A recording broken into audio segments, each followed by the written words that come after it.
I would like to thank everyone for joining us today for our webinar on Access Control Checklist for 2015 and Access Control Manager ACM Overview. The cost of a data breach per incident is $5.4 million. A data breach is defined as a compromise of valuable information. Some of the causes of a data breach in the U.S. are malicious and criminal attacks, which make up about 41%, a system glitch, which makes up about 26%, and human error, which makes up about 33%. When information is compromised, there are associated costs that make up the $5.4 million. Some of the most important costs include the cost of a loss of business, the cost of after-the-fact activities, notification costs, and both detection and escalation costs. Yet only 37% of users perform annual security assessments. More than 50% have not upgraded their access control system in the last year, and more than 20% have not upgraded their access control system in the last 3 years. So to sum this up, having an access control system that is up to date and being proactive by dealing with potential security threats ahead of time is your best defense against a data breach. The new year is fast approaching, and it's time to review your access control checklist to see what you've done right and areas that can be improved. Once again, a proactive approach to security is your best defense. But how well do you perform annual security assessments? How prepared are you?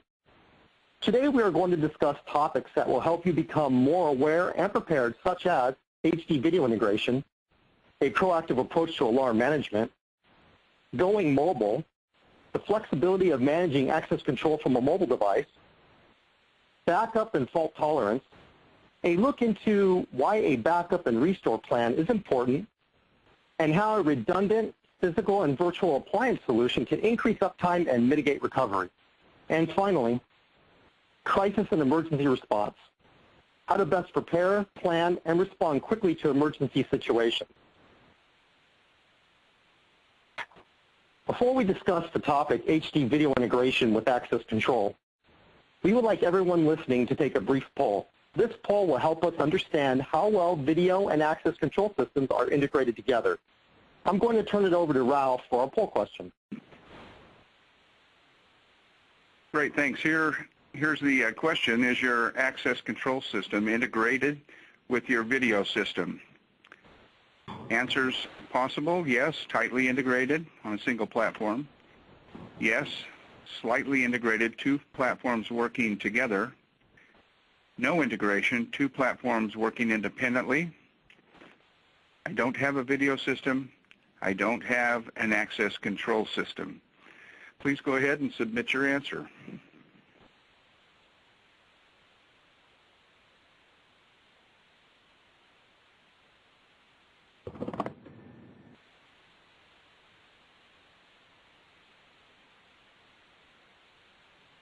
Again, the question, is your access control system integrated with your video system?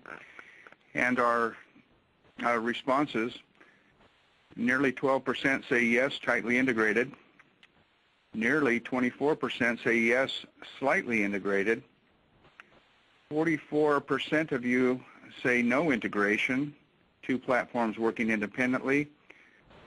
7% say I don't have a video system, and 11.9 say I don't have an access control system.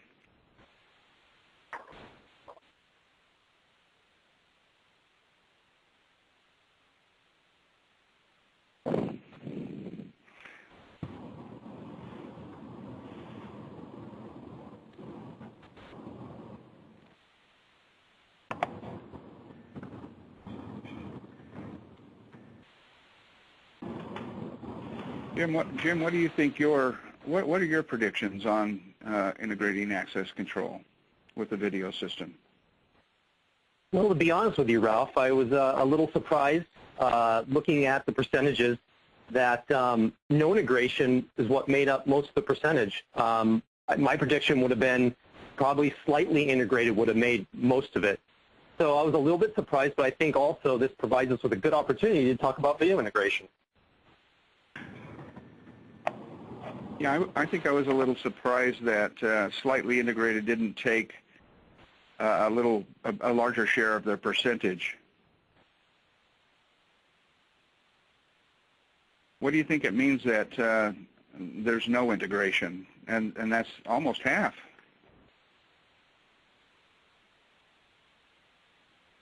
Well, I think it means that in most, from the respondents here, I think we're looking at that a lot of systems out in the field are just independently working separately. So you'll have an access control system that'll not be tied into the video system. And so I think, like I said, I think this gives us a good opportunity today to bring more understanding with the importance of and some of the things you can do with an integrated video system. Well, excellent, Jim. Let's go on with the rest of the presentation. Okay. Thanks, Ralph.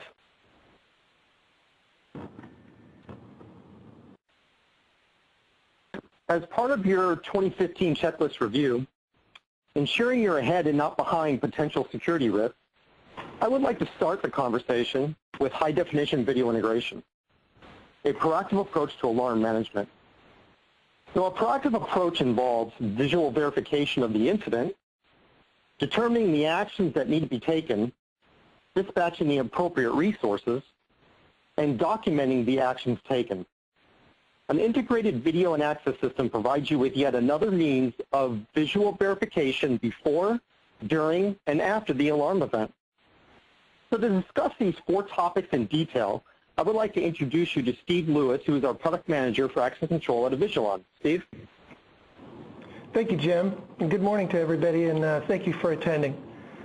The visual verification is basically our way to validate that, or one attempt to validate that an alarm is actually a real alarm. If I have an alarm, whether it's a panic alarm or a fire alarm or some sort of intrusion alarm, then all I have is some indicator that tells me that something has gone wrong. So I can use video to quickly see if in fact there is something going on in that location. So if it's a panic alarm, then I can not only see live video to see whether I should or shouldn't actually dispatch somebody into that location, or if there isn't any real alarm at all. I can also use pre-recorded video to see the time frame shortly before the alarm actually happens, so we can determine quickly if this is a real alarm or if it's a false alarm. So in addition to that, we can also predefine what should happen during an alarm. So many times in alarm monitoring, we have hours and hours of boredom that are punctuated by moments of sheer terror. And if we are prepared for each one of those alarms, then we can predefine what the individual responding should actually do. So in this illustration, we see that we have predefined instructions. So for all of the alarms, rather than trying to figure out what I'm supposed to do when it happens, I can determine the actions to be taken prior to the alarm coming in. I can associate those with specific alarms so that the individual responsible for responding has kind of a checklist, their own checklist for what their response should be, which could be including calling outside sources, validating the video, calling locations, getting internal resources. So using the video along with the instructions will help us determine what to do in those moments that are punctuated. And then we can determine what the right resources are and what action should be taken. In addition to that, we can determine whether it's an external source. So maybe it's the police or the local fire department. Maybe it's an internal resource. Maybe it's something mechanically is damaged on a door or a location, or there actually is some sort of damage. So like a glass break detector, could be that a storm has caused a limb from a tree to fall in, and I would know that I don't need to dispatch the police, but I need to get facilities in there. So I can determine quickly using the video verification when it's associated with specific alarms to determine internal and external resources required. I can also understand if there is significant danger in that location and when not to send somebody in. So if there is some danger, then video will help me validate that very quickly. Once we actually start working the alarm, we have the option to actually provide notes that associate with the alarm. It also lets others that are doing the alarm monitoring to actually see what's going on with the alarm. So there may be multiple people responding, multiple individuals with different responsibilities, and they can add these notes. They can actually acknowledge that they're working on the alarm, and then once it's complete, they can document what's actually been done and ultimately clear that alarm.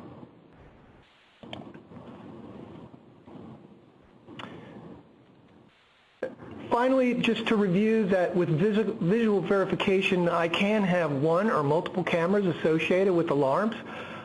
So depending on the alarm, I may have one or multiple cameras.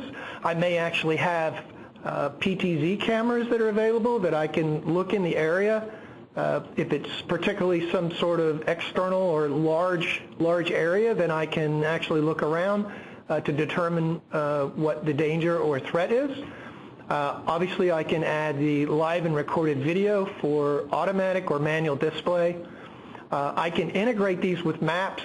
So for that almost 50% that don't have integrated solutions, if the facilities are large enough, or if the operators that are doing the monitoring of the alarms may be rotating and don't really know the facility just by heart, then maps can facilitate that, and I can take the objects such as all the devices that create alarms, associate those on maps, have cameras there. So if a certain location has a camera associated with the alarm, there may be a camera that's close by, and maps will help me quickly go and determine which cameras I can use. And ultimately, this is all about alarm management. So predefining before something happens what it is we're supposed to do. And that's really the gist of our checklist today is taking a look back over last year. What did you do well? What didn't you do well? What can you do better? And if you don't have predefined actions for all your personnel, whether it's internal or external, then this is a great opportunity to go back and look at that checklist and look at the next solutions. So now for our next topic, I'm going to turn it back over to Jim. Thanks, Steve. Before we discuss our next topic, going mobile, we would like everyone listening once again to take a brief poll. This poll helps us to evaluate the importance of managing an access control system with a mobile device and will lead us into the next topic. I'm going to turn it over to Ralph for the poll question. Thank you, Jim. How important is the ability to manage access control from a mobile device? Very important, somewhat important, not important, or not sure. While our listeners are taking this poll, Jim, I think everybody knows that a smartphone is almost on every person in the country, and that really is the trend going forward, isn't it? Yeah, it is, Ralph. So it is on everybody's mind. I mean, as far as consumers, it's a very consumer-driven product. You know, and also what we're seeing in the market is nowadays more businesses, especially with, you know, BYOD, bring your own device, are implementing and allowing users to bring their own devices to work and use those in company surroundings on company networks. So I would think, from my opinion, that we would see that they're very important to somewhat important. So I think that's where we're going to see it end up. Well, I'd have to agree with that. I don't think you can go anywhere today without seeing a mobile device in use. Let's go to the answers, Jim. Our listeners say very important and somewhat important are equal at 42.7%. 8% of our listeners say it's not important, and 6% say not sure. So Your prediction is right on the money, Jim. Yeah, I mean, I'm not surprised by that, Ralph. I mean, it makes sense with where the market's at and where the market's going in the future. So that's exactly where I thought it was going to be. Well, Jim, you know what? Everything is going mobile. Why don't we continue on with the presentation? Okay, sounds great, Ralph. Thank you.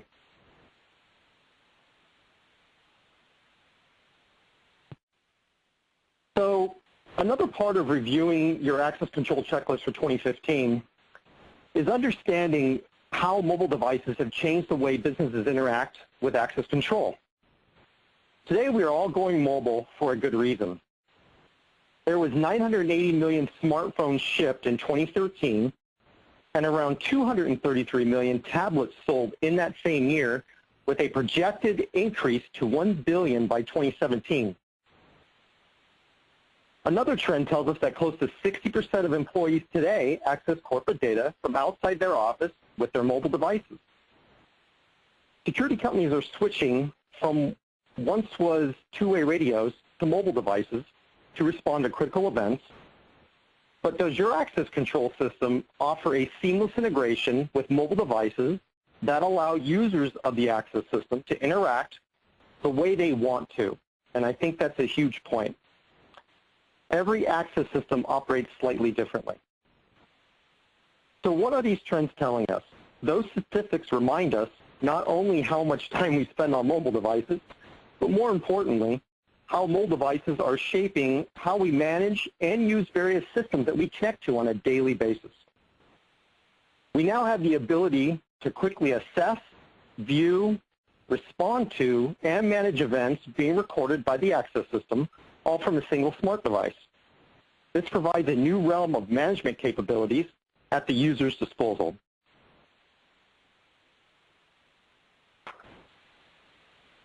This leads us into the next two topics: access control management using mobile devices, which involves how the future of BYOD, which is bring your own device, is changing how corporations think about personal mobile devices, which correlates to seamless management.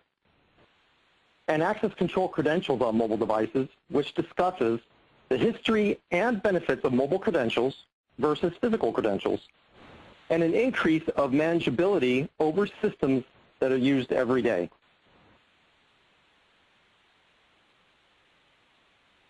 The access control market continues to invest in mobile solutions.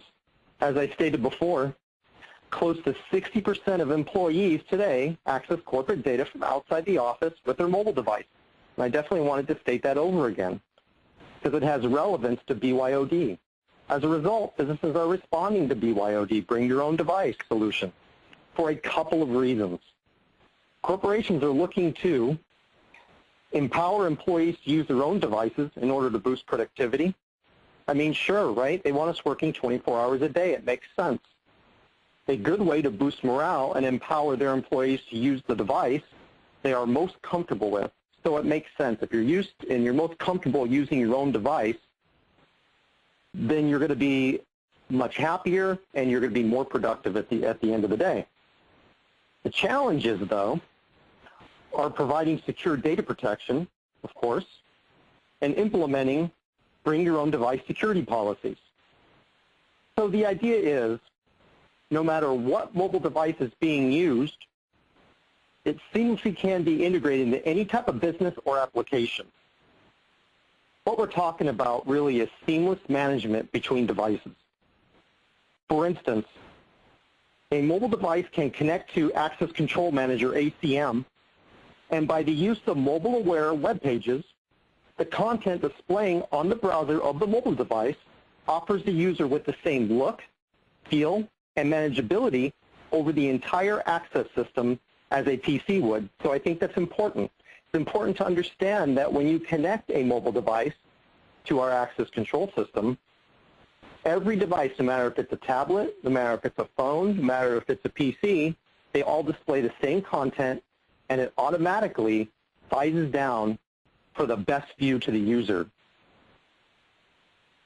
So not only is a browser-based system such as Access Control Manager more flexible, as we just discussed, but operations are also streamlined by allowing multiple simultaneous operators to connect to the access control system, and in an environment where the changes are instantaneous across all operators. So I think that's an important point. If you have a flexible system and you have multiple people logging into the same system to manage that system, then all operators across the whole system, those changes will be instantaneous. And I think that's important if you want seamless management. Many access systems offer app-based mobile integration. The app loaded on a mobile device that is used to interact with an access control system provides the user with sometimes limited features and capability. But in terms of ACM, Access Control Manager, which is a 100% browser-based access control system, it provides the user with full manageability. No matter what type of mobile device is being used, as I mentioned before, smartphone or tablet, or a laptop or a desktop, it doesn't make a difference. So the user can act and respond to critical events, view images from a camera, and document actions taken. So once again, as I mentioned earlier, and I'm going to keep reiterating myself, the idea here is allowing the user to interact with a system that best suits the needs of the company using the system and not the system provider. So we want to be able to empower the users that manage these systems on a daily basis to have the flexibility and the manageability where it doesn't matter what device is being used. They're going to say the same things. They can have full system functionality on a phone as they can with a PC. So that's what we're talking about when we say seamless integration. That's the importance of being able to have seamless integration with a mobile device with an access control system. So as we saw earlier, that it is important that we have integration with a mobile device, with an access control system. Having the right type of access control system that delivers the right view no matter what device you use is definitely important.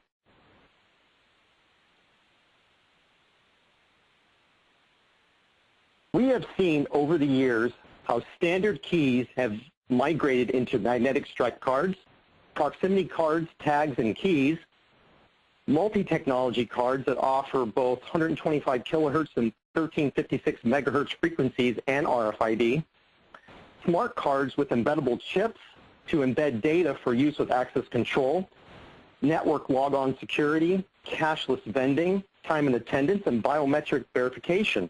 And now, what we're seeing is NFC and Bluetooth credentials on mobile devices.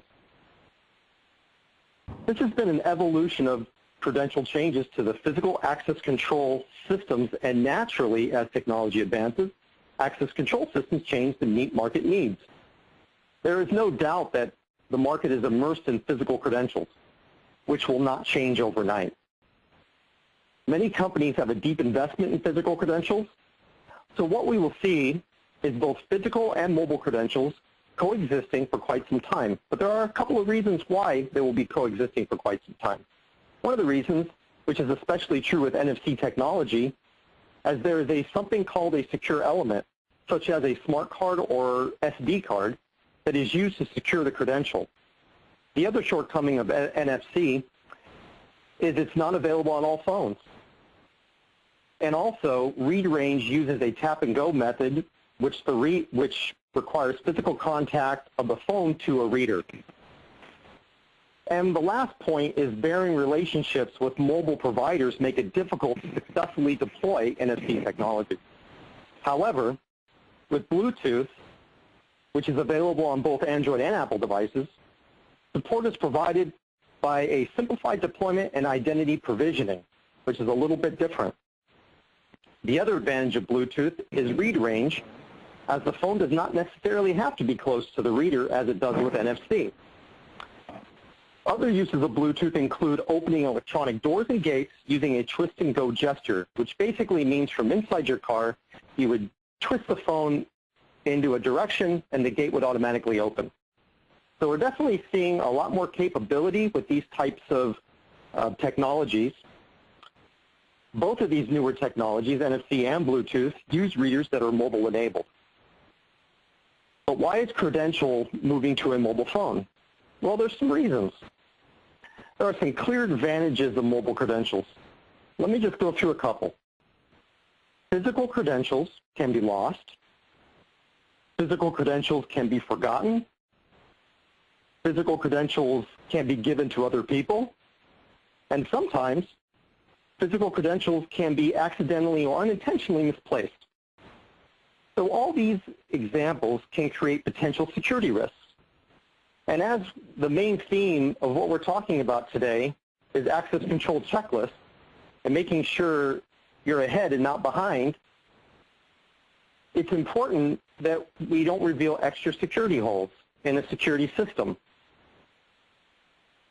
However, mobile behavior data tells us that a user will typically keep better track of their mobile device over a physical credential. In fact, 85% of the time, if a person left their mobile device at home, they would go back for it. I've done that. I've been 20 minutes away from home, and I definitely have turned around to go get my mobile phone. So I can attest to that. This same data tells us that users absolutely will not lend their phone, their personal mobile device, to other people. I would definitely not give my personal mobile device to someone else, whereas that behavior with a credential is quite different. This all equates to a more secure environment. So what will we see in the future? Users will be able to use the same phone with a mobile credential to authenticate to maybe to a VPN, wireless network, corporate intranet, cloud and web-based applications, single sign-on clients, and other IT resources.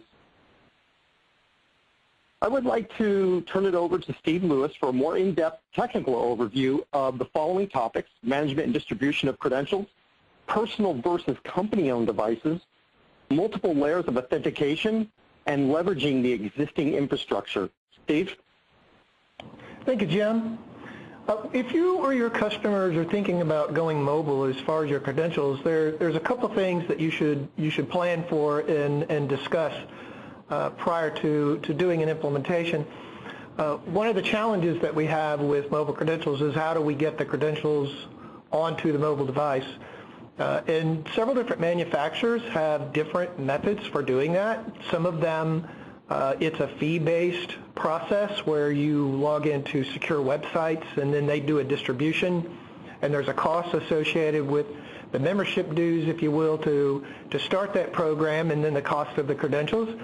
The other item is how do I actually get it onto the mobile device? And we should understand that that may be different whether the mobile device belongs to the company or if it belongs to the individual. So that should certainly be considered. Some individuals that have their own personal device may or may not be receptive to the idea of a company being able to actually install something on their mobile device, and in some cases actually revoke it from their mobile device when they own the device. So you should certainly understand what the solution is and how the distribution of those credentials are. Like NFC, which is really one of the things that has slowed down the deployment of NFC, is actually getting those credentials onto the mobile devices and then being able to manage and distribute those, getting them on and off of the phones. We should also look at the different locations that I might want multiple layers of authentication, whether that's I want to include some sort of biometric data to go along with it, if I want some keypad command, if I want retina scanners or facial recognition, that perhaps for those higher secure areas I may not use the mobile. So mobile may not be great for all locations, but for many it will. And the last thing to consider is the existing infrastructure. If it's a new installation, then these readers are very cost effective, particularly if it's a Bluetooth-enabled card reader. And those, in most cases, are multi-technology, so you can continue to use the physical credentials as well as mobile credentials. But if it's an existing infrastructure, the cost should be considered for what it would take to actually replace those. So for our next subject, I'm going to turn it back over to Jim. Okay, Steve, thank you. So our next topic, backup and fault tolerance. Another part of our checklist is making sure you're ahead and not behind potential security risks. Keeping critical backup and restore plans up to date and implementing or testing the redundant hot standby auto failover solution should be part of your annual security assessment. 5.9's uptime ensures organizations can provide valuable services to their clients with minimal interruptions, as the cost of an interruption can be staggering. I'll turn it over, or at least back over, to Steve Lewis, who will further discuss 5.9's and topics such as the importance of having a backup and restore plan, fault tolerance, and having a backup and restore plan. Fault tolerance and having to rebuild, redundant solutions, and hot auto failover standby that offers both one-to-one and end-to-one. Steve? Thank you, Jim. So doing backups and restore and redundancy, there's a big thing about backup and restore is who's going to do what and are you prepared. For each one of you that are actual integrators, you might want to ask your customers when they last did their backup. If they don't know, then you can certainly assist them with that. Also, what type of backups they're doing, who's actually managing the backups, who's validating that the backups are actually good backups. We've all had situations where we thought we had a good backup and in reality we didn't. And then what the restore plan is. How do I restore in the event something goes wrong? Because having redundancy and backup and restore is, we really don't need it unless something goes wrong. So many times as part of our checklist, we don't review and determine, are we actually doing these? And sometimes we put in automated backups and we just presume that those backups are being completed and that the backups are good. So there's so many different levels of backup. As far as redundancy, it really comes down to what your tolerance is for a fault. How much do you rely on the system that you're backing up? And this can be video and access control, but it also can be other items within your business. And finally, one form of redundancy is a hot standby auto failover. So we really look at the backups, and we have to ask again, how much data can you afford to lose? Is it a day? Is it a week? Is it a month? Or is data? If your data fails, then you're completely out of business. What does that mean? So what is your backup frequency? How often do you do that? Some companies do incremental backups every minute. And then they have different levels of backups that happen hourly, different levels of backups that happen weekly and then monthly. And you need to ask yourself, what if we store those on site and there's some sort of natural disaster or a fire or a tornado or a hurricane, something that could actually destroy the facility? Am I keeping a copy of the backup in some sort of off-site storage location? There's lots of different resources for doing off-site storage where they actually secure them in locations. So I may want to have on-site and off-site. And then I need to know my restore plan. If, in fact, something goes wrong and I need that data that's off-site and it happens to be on a holiday, on a weekend when everybody's off, how do I get that? And who's going to be involved? Do I need my IT department involved? Do I need security? Do I need my integrator involved? Who needs to be there to actually go through the process of restoring the data? So all those things we should be planning for and looking at and not waiting until it actually happens.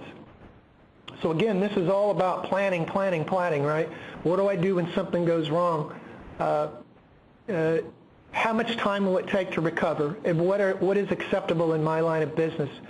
My fault tolerances, again, do I have provisions for a manual rebuild? We have different levels of redundancy, and you might have heard the term 3 nines or 5 nines, and it's really just a percentage of uptime. Some systems are sometimes referred to as a cold standby, which means I manually have to have intervention. That may be your IT department or your integrator or the security department. Or I can actually go as far as having what we call 5 nines of redundancy. And that means if something fails, then there's a backup waiting to take over instantly. So if my business is critical, particularly like internet companies that rely solely on their data, or they're out of business, then they will have lots of levels of redundancy. And then finally, there's the disaster recovery. That if the facility where all this data is housed is physically destroyed or becomes unusable, and that could be from a flood or a fire or some sort of natural disaster, then what could actually cause that? So it's a good idea to have a disaster recovery plan. Who does what? Who takes over? The cloud has become very popular for this reason. So we should be asking ourselves as part of our checklist, what happens when something goes wrong? So for our next subject, the crisis and emergency preparedness, I'll turn this back over to Jim. Thanks, Steve. Annual planning for crisis and emergency preparation and response should be part of your annual security assessment and checklist review, as Steve mentioned many times. Plan, plan, plan. I'll turn it back over to Steve, who will dive into the importance of developing these plans and responding appropriately. Steve? Thank you, Jim. So a wise individual once told me that hope is not a plan, that I hope something doesn't go wrong. I hope that I'm not put in that situation. What we can do is we can actually plan for those. And as your integrator, or as if you're the customer, or you're the security manager, you and your company can ask yourself, what types of emergencies are you prepared for? Maybe you're prepared for a fire. Maybe you're prepared for some sort of breach where something's happened to your facility. Maybe it's a geophysical failure, such as an earthquake or tsunamis or volcanoes. A lot of this depends on where you're located. Some areas on the world are very prone to hurricanes or tornadoes. Others are more prone to earthquakes. So what I plan for in one location of my business may be different than the other. And businesses that have physical locations in different parts of the world may have different plans for each one of the physical locations. Are I prepared for climactic, whether it's a drought or wildfires, meteorological such as storms and cyclones, or biological? Am I prepared for these things? The idea is to mitigate, and you can mitigate that by having some sort of plan and being able to respond effectively. That is all about preparedness. We really have to prepare for these things if we don't want to get caught off guard. And at the end of the day, it's three big steps. It's planning, planning, and more planning. What is your emergency response team? If there's a fire in your facility, where does everybody go? Do you have some location where everybody is supposed to gather? Is somebody supposed to call? Is somebody responsible for who's in the facility? So each one of the emergencies or things that you have planned for, you can have different responses for those. And then drill, test. Actually have simulated events. Many locations across the world, we do fire drills, and sometimes the fire drills aren't really, we don't really recognize them. The alarm's going off, the lights are flashing, and everybody's still working away. These should be done in practice. We really need to practice and be ready for those. You can actually have access control and video systems help you with these things. As I can do things like having a global lockdown, which might secure my entire facility. It could block users from not only getting in, but it may prevent them from getting into dangerous areas. I can send alarm messages automatically out to the authorities, and I can notify personnel of potential dangers. So it's really about planning, and more planning. So to wrap it up with our access control checklist for 2015, I'm going to turn this back over to Jim. Thank you, Steve. So today we have discussed HD video integration, proactive approach to alarm management, going mobile, flexibility of managing access control from a mobile device, data backup and fault tolerance, a look into why a backup and restore plan is important, and how a redundant physical and virtual appliance solution can increase uptime and mitigate recovery. And finally, crisis and emergency response, how best to prepare, plan, and respond quickly to an emergency situation. And with the cost of a data breach per incident being $5.4 million, yet only 37% of users perform annual security assessments. If you didn't before, I hope you now understand the importance of performing routine checks of your access control system and annual security assessments. Having an access control system that is up to date and being proactive by dealing with potential security threats ahead of time is your best defense against a data breach.